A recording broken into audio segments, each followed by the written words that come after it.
So here we have a pre-owned 2025 Mercedes-Benz GLB 250. This one comes in night black, and then we have the black with red, leatherette, and microfiber insert interior. The powertrain consists of a 2-liter turbocharged 4-cylinder engine that's made into an 8-speed double clutch transmission. Gets us 221 horsepower, 258 pound-feet of torque. This one has around 3,500 miles on it. Front end here, we do get our LED headlamps along with our LED daytime running lights, and the lights don't flash like that. That's just how my camera's picking them up. But a nice modern front fascia here. The GLBs have always been kind of that base model, and they've always had kind of that more basic look to it. But here in this refresh that we have here, it just looks so good. Now these are AMG wheels down here, but these are 19-inch aluminum. I like that design as well. We get passive keyless entry on all 4 doors. 3-stage heated front seats, memory seat functions here, power seat back, seat bottom, power door lock controls, 1-touch up and down windows on all 4 doors, and then we have power folding side mirrors with blind spot monitors in them. We can control the power lift gate from here. Big plus on this one, and I highly recommend it if you get this, is getting this upgraded Burmester sound system. I think it has Dolby Atmos. It sounds incredible. Headlamp controls are here, and I apologize for any wind noise coming through. Hood release, pedals. I like these floor mats. I think those are, yeah, those are LPO, it looks like. And we have a manual tilt telescoping steering wheel. And here's the driver's seat itself with 4-way power lumbar support. And then we have the manual thigh support there, but you can see you have that microfiber in the middle and then the leatherette on the outside. But I want to give a huge thanks to Auto Collection of Murfreesboro and Auto Pro Nashville for allowing me to review this vehicle today. I'll leave a link below in the description. But if you're looking to find the best price on one of these close to the home pre-owned, click on that second link down below. It takes just a minute to fill out your information, and I'll make sure the local dealers are fighting to get you the best price on this or whatever pre-owned vehicle you might be interested in. The seat back pockets are on both sides. Room's not the best, but it's a very small vehicle, so I'm not tripping on it. I think it's pretty good for the segment. Rear AC vents are here. Fold this down, you have a 115 volt 2-prong household plug-in, 2 USB-C charge ports, little storage there. And there's a look at the front from back here. And then you have the bottle holders here in the middle.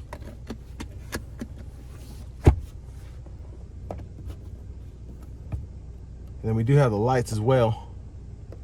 I don't know why I was trying to soft touch those, but let's make our way towards the back. Child locks, lock, unlock here.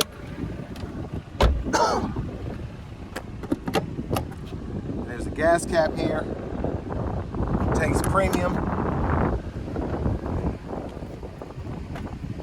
And then LED tail lamps in the back. Really like the look again.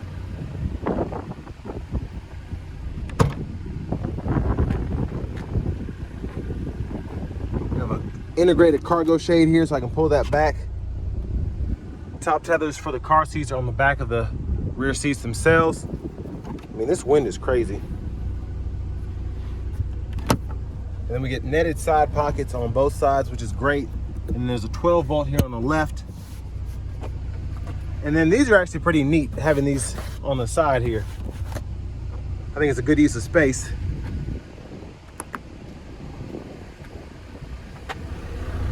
And there's the look underneath the vehicle at the exhaust there. Now as we come around to the rear passenger side, pull this here. Seat folds flat into the bottom. And then pretty easy to just get it back into place there. And if you pull the strap, you have a little bit of recline there as well. So that's the difference between it being all the way up and all the way back.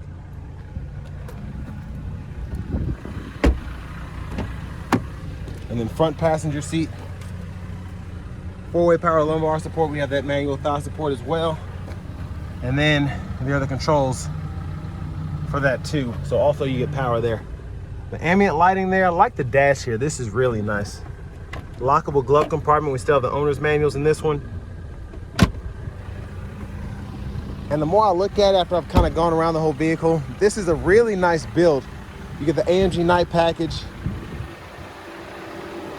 having that Dolby Atmos sound. But there's that 2-liter turbocharged 4-cylinder engine.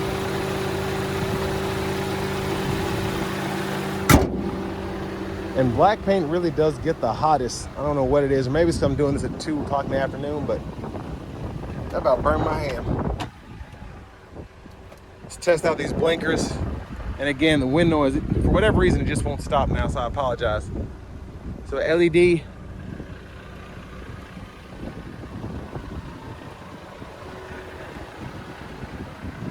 Let's get out of this wind. Let's hop in the driver's seat.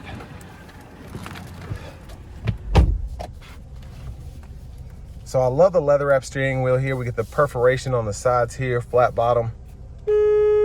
Very sporty. Now over to the radio. Audio, we do get AM, FM, XM, Bluetooth, Apple CarPlay, Android Auto compatibility. And then you have the MB apps. Comfort there for the seat kinetics and the ambient light. You can also change that if you so choose. You'll see the color changes as I do that. And then we can also adjust that brightness as well.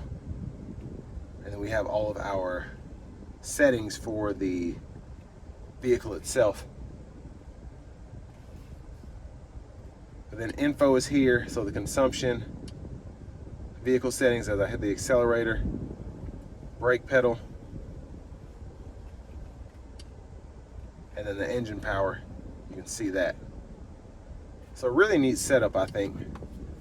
Settings here, if you want to go to your vehicle settings, driving, comfort, all of that you can adjust.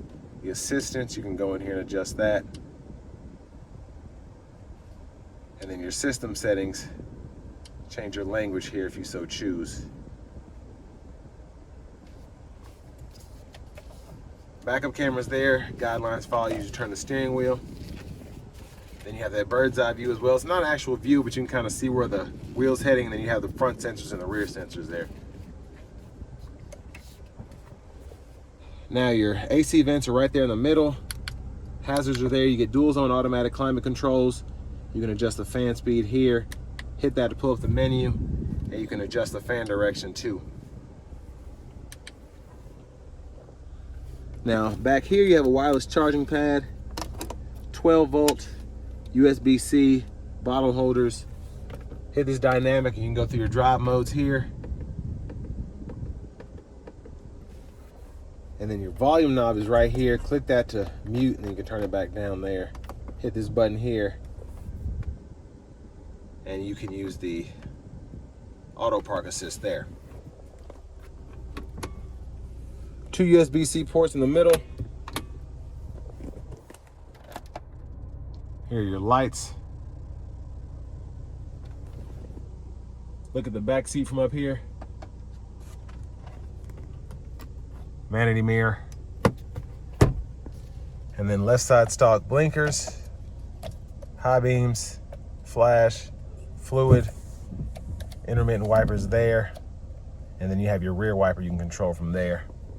Now for the shifter, hit the brake, pull down for drive, pull up for reverse, and then from either direction, you just kind of tap down for neutral. Press the side to park, and then your paddle shifters if you want to use that manual shift are behind the steering wheel. This set of buttons up top helps you go through the settings in the radio, kind of like a cursor. And then you have the same function here for the gauge cluster here in the middle. So you can go through all of that. But cruise on, cruise off, set the speed, resume, cancel. Auto stop toggles here, push button start up here. Finally, here's the key fob. But next, let's go ahead and take this 2025 GLB 250 out on the road for a test drive. So starting the test drive in this GLB 250 here, comfort is actually pretty good here, even in the sport mode or the comfort mode. But going to eco and sport still feels pretty good here. It's just more of the driving output. So this rides very well for the platform that it's on.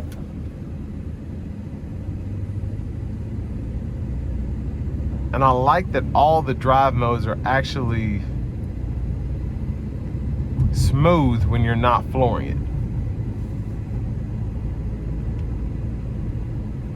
But overall, I mean, it drives normally. It's not gonna ride like an S-Class, but it's still a smooth ride. It's still a very tame, very solid ride that I'm getting here.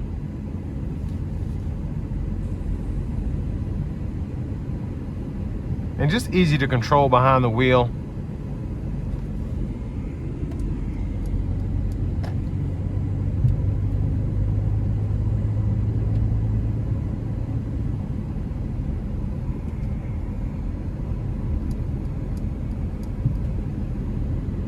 But very quiet on the inside. Now with this interior being black, the outside being black, everything blacked out, it's, especially on a day like today where the sun is right above my head, it's hot. But the air does a good job at keeping me cool here, especially because we have 3 vents right here, 3 relatively large vents there, the one on the side here is doing a great job of keeping the seats cool, even though we don't have cooled seats in this model in particular.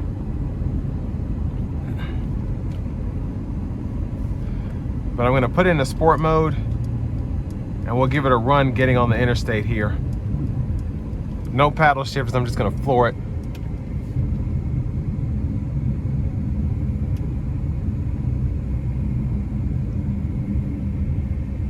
Here we go.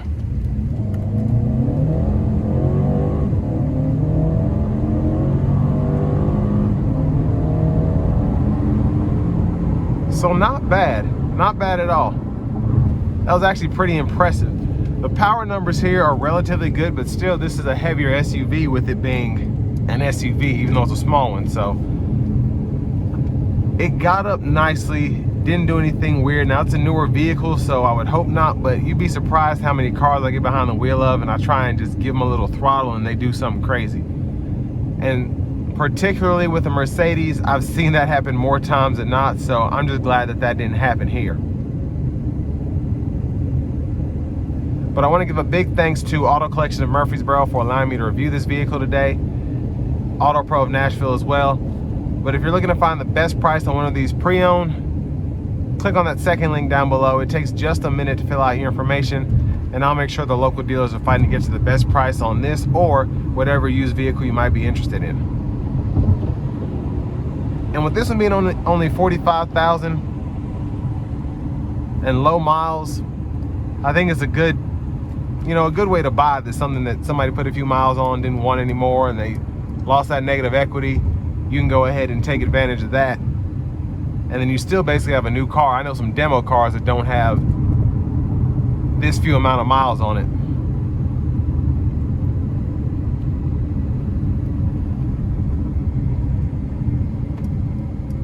And overall maneuverability in this is actually pretty solid. It doesn't necessarily drive like a small car, but it's not terrible, It's actually very, very good. I'm gonna put it in a comfort mode the rest of the drive.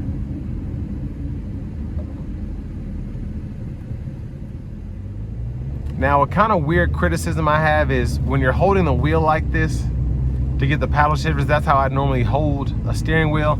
My hands are rather large, so it's very easy for me to like hit the buttons here on the side on accident. So I'd have to hold it more like this and maybe do the paddles like that, or hold it like this, which is kind of awkward. So that's just something that it makes it easier to get the buttons, but it also makes it easier to get the buttons, if that makes sense. But overall, I mean, this is a good, solid vehicle. I think if you're wanting to get something that feels as luxurious as a Mercedes-Benz, but you don't want to pay S-Class prices, and you want something that has cargo space in the back like a small SUV would, you want heated seats, you want memory seats, you want the power seat adjustability on both sides with the lumbar support, you get all the Mercedes, I guess, amenities without necessarily having to pay for an S-Class, pay for an E-Class, even pay for a GLS.